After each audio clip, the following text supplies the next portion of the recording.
There we go. Okay, so this is going to be a brief video for all my pool guys out there. If you saw my pool, you'd notice I have the Intex Ultra frame. I took a leap of faith. Yes, last year I went against the instructions and I chose to keep my pool up for the winter. Now, we get snow where I'm at. We get about maybe 2 feet most throughout winter. It doesn't get too crazy. Occasionally, we do get crazy winters. Now, this was a gamble, but it worked. And I'm doing it again this winter. This is something that you have to decide for yourself if you're going to take that risk, because they do strongly say do not do it. If you're using a saltwater pump, I do not recommend doing this because it's going to rust out your frame. If you're like me and using chlorine, you should be perfectly fine. I'll be going over the steps here in a few weeks as far as what to do. One thing though, one of the reasons I want to make this video is you need to start looking for your supplies if you do decide that you're going to do this. You're going to need a winter tarp. You're going to need a pool closing kit.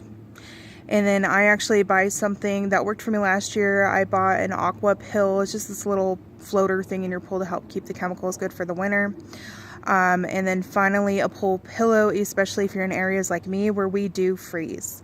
Now, there are rules when I leave my pool up in the winter because I disconnect my pump and all my hoses, but the kids are not allowed anywhere near the pool. And the reason for this is when there is ice in your pool, that ice can get extremely sharp, very sharp. And if the kids bump into it, pop a hole in the pool, we're dealing with a big issue.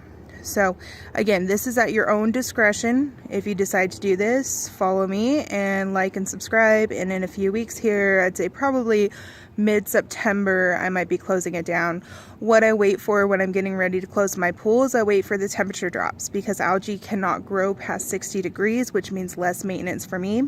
So usually where I live, when we start hitting those 70s, it'll be a 70 high for the day, but usually around a 30 low at night, keeping my pool like around 40 degrees. But yeah, so keep your eyes peeled and I'll be making that video showing you guys how I do it, and we'll go from there. All right. Don't forget your items, because once winter hits, those prices are going to go up. All right, take care. Bye.